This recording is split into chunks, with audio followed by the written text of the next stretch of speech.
दोस्तों नमस्ते। Grade fest के जो पेपर हो रहे हैं उनमें केमिस्ट्री का जो पेपर हुआ है उसका वीडियो सॉल्यूशन करवा रहा हूँ। लाइव ना करा के रिकॉर्ड इसलिए करवा रहा हूँ ताकि अनावश्यक कमेंट्स का जवाब ना देना पड़े। समय बहुत ज़्यादा लग जाता है और इसलिए इन पेपरों को जो भी हुए हैं और भी कोई पेपर रह गया हो तो मैं उसका करवा दूंगा उसके अकॉर्डिंग। ठीक है। केमिस्ट्री शायद कल हुआ था, कल ही होगा शायद, है ना? कल या परसों, मुझे नहीं पता। शिक्षण पहला प्रश्न है इसमें, फटाफट मेरे अकॉर्डिंग शायद 20 में से एक भी प्रश्न ऐसा नहीं है जो अवनी से बाहर आया हो। आप मिलान कर लीजिएगा, मैं पेज नंबर से डाल दूंगा। एक भी प्रश्न 20 में से ऐसा नहीं है जो अवनी से बाहर आया हो, एक भी प्रश्न ऐसा नहीं। फिर भी और जिसने पढ़ा है मुझे नहीं लगता कि वो उसका एक भी प्रश्न गलत होगा, और इसलिए ऐसे पेपर में अपन मजा आता है जब अपन साइकोलॉजी में बेटर कर जाते हैं तो बाकी में टेंशन नहीं रहती, याद रखना। ठीक है। तो पहला प्रश्न है, शिक्षण अधिगम प्रक्रिया के दौरान टीचिंग लर्निंग एड की उपयोगिता को अपने अनुभव संकु द्वारा, ठीक है, teaching learning process by the corn of experience, किसने दिया था? तो एडगर डेल ने दिया है। कई बार हमने बता दिया, इसके 5 स्तर बताएं और एडगर डेल पे बहुत प्रश्न पूछे गए। एडगर डेल को ग्रेड फर्स्ट के हिसाब से बहुत इंपॉर्टेंट माना जाता है। पूरे टीचिंग लर्निंग एड को इन्होंने 5 चरणों में, और वैसे मैंने 10 चरण भी इसके अलग से बताएं। तो एडगर डेल अनुभव संकु, इन्होंने कहा था कि बालक अपने अनुभवों से सीखते हैं और अनुभव इंद्रियों के माध्यम से प्राप्त होते हैं। ये किसका मत था? एडगर डेल का। आगे देखिए, संज्ञानात्मक विकास के सामाजिक सांस्कृतिक सिद्धांत के प्रतिपादक कौन है? बहुत बार करवाया हुआ है सामाजिक सांस्कृतिक, जहां भी सामाजिक सांस्कृतिक आ जाएगा वहां ज्यादा सोचना ही नहीं है। लेव वाइगोत्स्की, जीन पियाजे ने केवल संज्ञानात्मक, जेरोम ब्रूनर ने त्रिज्य निर्मितवाद या संरचनात्मक अधिगम, विलियम मूंट ने एक प्रकार से संरचनावाद का प्रतिपादन किया है। तो लेव वाइगोत्स्की।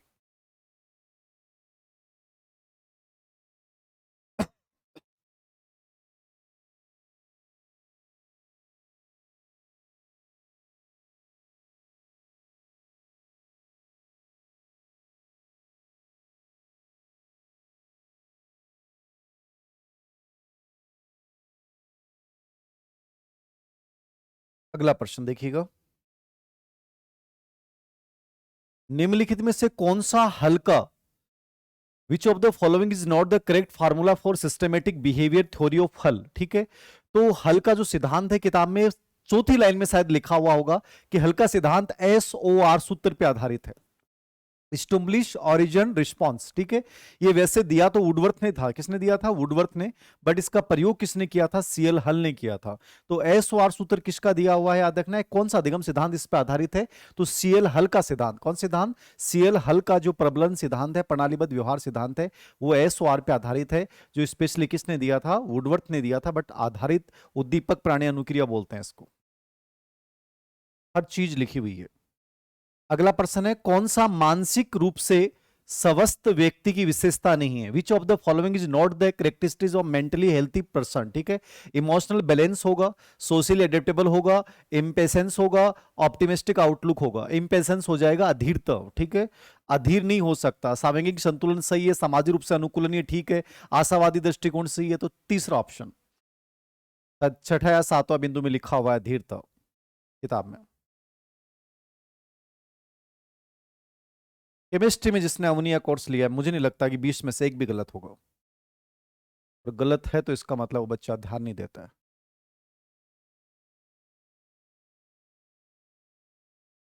कौन सा संवेगात्मक बुद्धि का घटक नहीं है? Which of the following is not the compound of emotional intelligence? Emotional perception, emotional integration, emotional understanding, emotional imbalance. ठीक है। तो परसेप्शन यानी प्रत्यक्षीकरण करता है, ये जॉन मेयर पीटर सेल्वी के अकॉर्डिंग बताया है। साविंगिक एकीकरण, ये कल भी मैंने हिस्ट्री में बताया था, पॉलिटिकल साइंस में भी। साविंगिक समझ, समझ व प्रबंधन, तीनों विशेषताएं जॉन मेयर पीटर सेल्वी ने बताई हैं। भावनात्मक असंतुलन, असंतुलन इन्होंने बताया भी नहीं है, कहीं भी उल्लेख नहीं किया। और असंतुलन शब्द याद रखना क्या हो गया? नेगेटिव हो गया, गलत हो गया। तो मेरे अकॉर्डिंग आराम से कर दिया होगा। ये जॉन मेयर पीटर सेलेवी ने जो बताया था उसी के अकॉर्डिंग है। मैकडूगल, नॉर्मली मैकडूगल के प्रश्न 2 ही पूछे गए इस बार फर्स्ट ग्रेड में, बट यहां पे पूछा गया है, मैंने कहा था इंपॉर्टेंट है। मैकडूगल के अनुसार कौन सी मूल प्रवृत्ति और सवेंग का जो है वो गलत संबंध है? Which of the following is the wrong combination of instincts and emotions as given by McDougall? Escape fear हो जाएगा, पलायन भय, ठीक है, कॉम्बेट एंगर युत्सा क्रोध, ठीक है, रिप्लेशन डिस्गस्ट, ये निवर्ती घृणा आएगा, क्यूरियोसिटी डिस्ट्रेस। तो क्यूरियोसिटी जिज्ञासा का जो होता है वो क्या होता है? करुणा नहीं होता है। क्या नहीं होता है? करुणा नहीं होता है, आश्चर्य होता है, सरप्राइज होता है। तो डी ऑप्शन गलत है। डी क्या हो गया? गलत हो गया। अगला प्रश्न 46 नंबर का है। कौन सा ब्रूनर द्वारा प्रतिपादित संज्ञानात्मक विकास की अवस्था सर्वोच्च अवस्था है? ठीक है, कौन सी सर्वोच्च अवस्था है देखिएगा, इंग्लिश में दिखा देता हूं। सक्रिय अवस्था, एनएक्टिव स्टेज, ये पहली अवस्था थी। सिंबॉलिक स्टेज, ये सबसे तीसरी अवस्था थी। आइकॉनिक स्टेज, अनुप्रतीकात्मक मूर्त प्रतिनिधि, दूसरी अवस्था थी। Sensory stage, sensory inactive stage का पार्ट होता है, यानी सक्रिय अवस्था और संवेदी अवस्था एक ही होती हैं। दूसरी प्रतिबिंबात्मक या प्रतीकात्मक भी बोलते हैं, या मूर्त प्रतिनिधान बोलते हैं दूसरी। और तीसरी सबसे होती है सिंबॉलिक, जहां बच्चा अपने अनुभवों को भाषा के माध्यम से व्यक्त करता है, विचारों को अपने अनुभवों के माध्यम से व्यक्त करता है। ये जेरोम ब्रूनर ने सिंबॉलिक स्टेज को सबसे लास्ट अवस्था बताई थी। वहीं पियाजे ने संज्ञानात्मक विकास की 4 अवस्थाएं बताई। ऑप्शन क्या हो जाएगा? 2।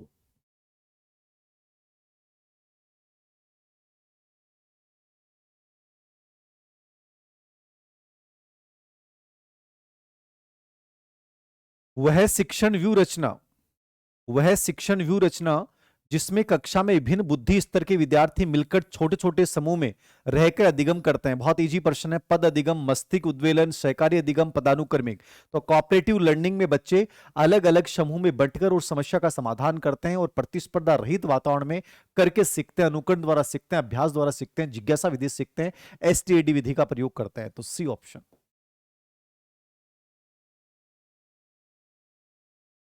सब है।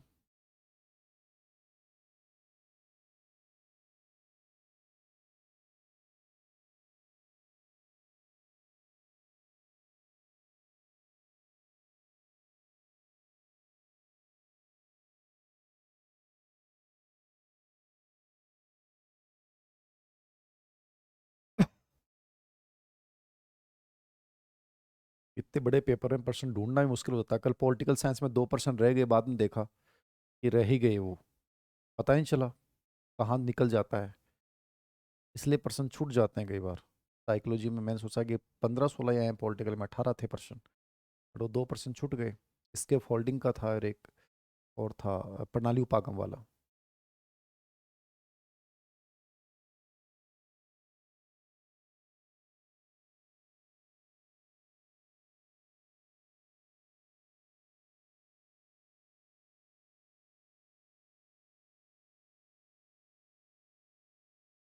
हो सकता है इसमें भी कोई चला गया हो पीछे, पता भी नहीं है। कौन सी तकनीक कंप्यूटर सहायक अनुदेशन के क्रियान्वयन हेतु उपयोगी नहीं है? सीएल हार्डवेयर, शुरुआत में लिख रखा है कंप्यूटर सहायक अनुदेशन के 3 रूप होते हैं। हार्डवेयर जहां मशीनों का प्रयोग करते हैं, सॉफ्टवेयर जहां प्रोग्राम्स का प्रयोग करते हैं, और कोर्सवेयर का संबंध जो प्रोग्राम तैयार करने वाले हैं। तीनों का वर्णन कर रखा है किताब में, हार्डवेयर, सॉफ्टवेयर, कोर्सवेयर, लगातार हैं तीनों। प्रशिक्षण मनोविज्ञान का संबंध प्रणाली उपागम से होता है। किससे होता है? प्रणाली उपागम से। तो डी ऑप्शन गलत है, याद रखना। क्या है? डी ऑप्शन गलत। मनोविज्ञान की वह शाखा जो मुख्यतः शिक्षा की प्रक्रियाओं प्रक्रियाओं और उत्पादों से संबंधित है। शैक्षिक मनोविज्ञान, मनोविज्ञान ने तो जरूर दिमाग लगाना ही नहीं था। शैक्षिक मनोविज्ञान अपनी विषय वस्तु है, तो यही होना है। तो ये ऑप्शन शिक्षा मनोविज्ञान।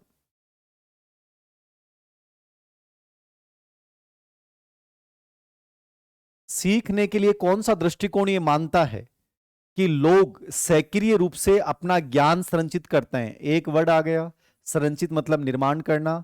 यह वास्तविक शिक्षार्थी के अनुभव, पूर्व अनुभव से जुड़ा हुआ होता है। 3 वर्ड आ गए, सक्रियता, संरचित और अनुभव। तो ज्यादा दिमाग लगाना नहीं है। पूर्व अनुभव आ गया, सक्रिय संरचना आ गई, ज्ञान का निर्माण आ गया। क्या उत्तर होगा? रचनावाद। अब इस जिस बच्चे का पेपर है, उस बच्चे ने लगभग प्रश्न साइकोलॉजी में गलत कर रखे हैं। इस बच्चे को मैं राय दूंगा कि तुम्हें अवनी पढ़नी चाहिए। एक भी प्रश्न गलत नहीं है, बाहर नहीं है, और कंप्लीटली याद रखना, लाइन टू लाइन मिल जाएंगी। रचनावाद, कंस्ट्रक्टिव थ्योरी, सेम लैंग्वेज। मतलब बच्चे इसका मतलब पढ़ते नहीं है, इस बच्चे के लगभग गलत आ रहे हैं। कौन सा नैतिक विकास की अवस्था कोहलर बर्ग द्वारा, कौन सी नैतिक विकास की अवस्था कोहलर बर्ग द्वारा प्रदत्त परंपरागत स्तर, कन्वेंशनल स्टेज के अंतर्गत आती है? तो कौन सी अवस्था आएगी कन्वेंशनल में? आत्म केंद्रित निर्णय, ये तो पूर्व परंपरागत में होता, जो दूसरी अवस्था इसने बताई थी, जहां बच्चा अपने व्यक्तिगत हित के अनुसार निर्णय लेगा। नैतिक रूप से वो सापेक्ष होता है। ठीक है, तो ये तो जो अहम केंद्रित अवस्था बताई, साधन सापेक्ष अवस्था बताई, उसमें क्लियरली लिखा हुआ है मेरा। परस्पर एक रूप अभिमुखता, दंड और आज्ञा पालन, ये पहली अवस्था होगी, ये भी पहली अवस्था होगी, तो ये दो तो हो ही नहीं सकती, इस बच्चे ने ये लगा रखा है। सार्वभौमिक नैतिक सिद्धांत, ये किस में है, ये किशोर अवस्था में है, लास्ट वाली छठी स्टेज, इसलिए ये भी नहीं हो सकती। बचा एक, और ये भी नहीं बचा, आप ये देखना अपनी किताब में, जब मैंने कोहलबर्ग का नैतिक विकास सिद्धांत करवा रखा है, उस सिद्धांत में मैंने पहले दोनों अवस्थाओं का वर्णन कर रखा है, बाद में दोनों का शॉर्ट में सारांश लिख रखा है, और जो सारांश लिख रखा ना, उसमें जो दूसरी अवस्था है परंपरागत स्तर में, परंपरागत स्तर में वहां मैंने नाम लिख रखा है एक रूप अभिमुखता, इंग्लिश में याद रखना, ठीक है ना, जिसका जो ओरिएंटेशन है ना, ये पूरा इंग्लिश वाला वर्ड देखोगे, ये इंग्लिश में मैंने लिख रखा है, आप देखना अपनी किताब में, परंपरागत स्तर में, ठीक है। इंटरपर्सनल को कोऑर्डिनेट ओरिएंटेशन, ये वर्ड आपको अपनी किताब में मिल जाएगा, याद रखना। कोहलबर्ग में मैंने क्लियर लिख रखा है, ये परंपरागत स्तर में आता है, किस में आता है, परंपरागत में। तो पहला और ये चौथा तो पहली पूर्व परंपरागत में आ गया, पहला और तीसरा, और चौथा जो आ गया उत्तर परंपरागत में आ गया, दूसरा क्या आ गया, परंपरागत। आपने नहीं भी पढ़ा है तो भी उस उत्तर को सही कर सकते हो, बाकी किताब में मैंने डाल भी रखा है। ऐसे प्रश्न सही हो तो मजा आता है, फिर आप भीड़ से अलग हो जाते हो। अब ये बच्चा जो करके आया ना, इसको साइकोलॉजी में बहुत नॉलेज की जरूरत है भाई। ये पेयोमीटर मतलब 20 ने सब ने गलत कर रखा है लगभग,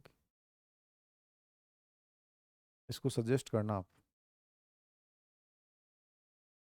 प्रगत संगठनात्मक प्रतिमान एडवांस ऑर्गेनाइजर मॉडल के प्रतिपादक कौन है, तो एडवांस अग्रिम संगठन, प्रगत को अग्रिम भी बोल दो, ठीक है। ऑर्गेनाइजर संगठन प्रतिमान के प्रवर्तक कौन है, रिचर्ड सस्मैन तो पूछताछ का है, डेविड आसुबेल इसका है ही, जेएस ब्रूनर संपर्ते का है, जॉन पी डिसेको ने वर्गीकरण किया था मनोवैज्ञानिक का, ठीक है। तो आंसर क्या हो जाएगा, 2 नंबर पे, क्या हो जाएगा, 2 नंबर पे डेविड आसुबेल ने दिया था एडवांस ऑर्गेनाइजर मॉडल, ठीक है ना। Who was the propounder of advance organiser model, तो डेविड आसुबेल। इस बच्चे ने सबको चेप रखा गलत, बहुत जोर था भाई इसको। उस तकनीक का नाम बताएं,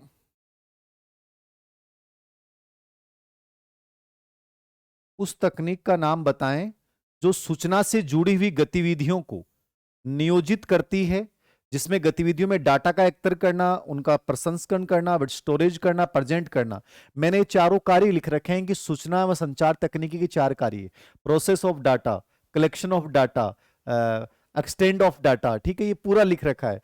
तो ये कहां पे आएगा, याद रखना, सूचना व संचार तकनीकी। मैंने पहली लाइन जब यहां वर्णन करना शुरू किया, वहीं ये तीनों चीजें लिख रखी हैं, डाटा एकत्रण, प्रसंस्करण, भंडारण और प्रेजेंटेशन। तो बी ऑप्शन हो जाएगा, सूचना व संचार तकनीकी, information and communication technology.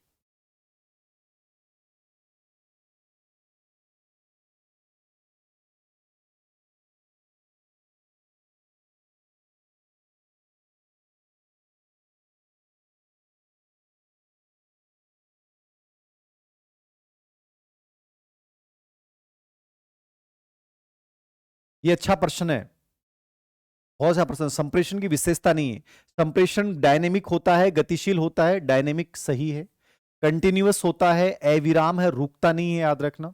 Reversible, अनरिवर्सेबल होता है। अपनी किताब में एक लाइन लिख रखी है मैंने, आपका तो सर कहां से आया है, किताब से आया है, चारों लाइन लगातार मिल जाएंगी। मैंने लिख रखा हुआ है अनउत्क्रमणीय, क्या लिखा हुआ किताब में, अनउत्क्रमणीय लिख रखा, उन्हीं मनोविज्ञान में याद रखना, अनउत्क्रमणीय। यहां लिख रखा रिवर्सेबल, एक बार सूचना भेजने के बाद आप ये कह दो कि यार गलती से अगले के पास तो पहुंच गए ना, अगले के पास तो पहुंच गए ना, बोलने के बाद उन शब्दों को वापस नहीं लिया जा सकता, वो जो बोल दिए वो गोल बोल दिए, तो ये गलत है, उत्क्रमणीय नहीं है, अनुत्क्रमणीय है। संप्रेषण इंटरेक्शन होता है, अंतःक्रियात्मक होता है, तो तीनों सही है, तीसरा ऑप्शन गलत है, ठीक है। तो ये रिवर्सेबल नहीं होता, अनरिवर्सेबल होता है, किताब में है, अच्छे से डाल रखा है। कौन सा थॉर्नडाइक द्वारा प्रदत्त अधिगम का प्राथमिक नियम है, बहुत इजी प्रश्न है। साचरी परिवर्तन गौण है, तत्परता प्राथमिक है, बहुअर्थी क्रिया गौण है, आर्थिक क्रिया होता ही नहीं है, तो B option. Law of readiness, तत्परता का नियम जो है वो प्रमुख नियम में,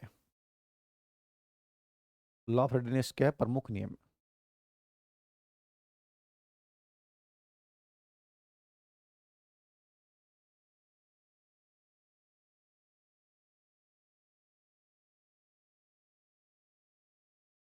कौन सा प्रणाली आगम का पद नहीं है, सिस्टम अप्रोच का पार्ट नहीं है, not a step of system approach. प्रणाली विश्लेषण रहता है, प्रणाली प्रारूप विकास दूसरा दे रखा अपने, प्रणाली संचालन मूल्यांकन ये भी होता है, प्रणाली मशीन नहीं होता है, मशीन का कहीं भी नहीं आता, तीनों दे रखे हैं किताब में, लगातार ही दे रखे हैं। मुझे नहीं लगता है कोई डाउट कोई दिक्कत आई होगी, प्रणाली मशीन कहीं भी नहीं होता है। मानव विकास कुछ सिद्धांतों का अनुसरण करता है, निम्नलिखित सिद्धांतों में से कौन सा नहीं सही नहीं है? विकास वातावरण अनुवांशिकता के मध्य अंतर है। विकास के सिद्धांत पे बहुत कम प्रश्न आए, जबकि पिछली बार बहुत आए थे।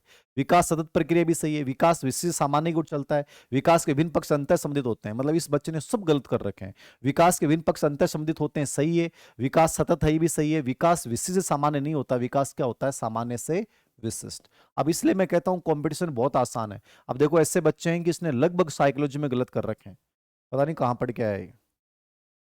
लगभग ही चेप रखे हैं इसने, मौज कर दी हो। मान लो कई टाबरा के निहाल कर दिया, कई टाबरा को सिलेक्शन इजी बना दी हो। अरे यार ये प्रश्न उल्टा कर दिया इसमें, बोल देता हूं फिर भी।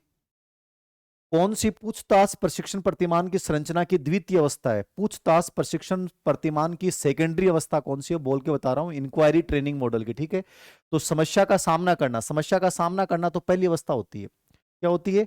पहली अवस्था होती है समस्या का सामना करना। तो ठीक है, पुष्टिकरण के लिए आंकड़ों का संग्रहण, हाँ इसमें दूसरे नंबर पे करेगा। समाधान या कारण प्रस्तुतिकरण ये तीसरे नंबर लास्ट में आएगा, याद रखना। ठीक है, पूछताछ विश्लेषण सबसे लास्ट में आएगा, प्रस्तुतिकरण 3 या चौथे नंबर पे आएगा।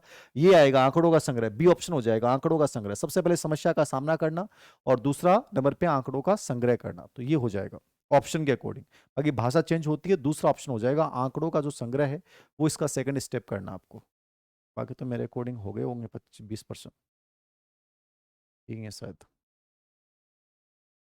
निम्नलिखित में से कौन सा तत्व शिक्षा मनोविज्ञान के अध्ययन क्षेत्र के अंतर्गत नहीं आता है? ये प्रश्न है लास्ट शायद।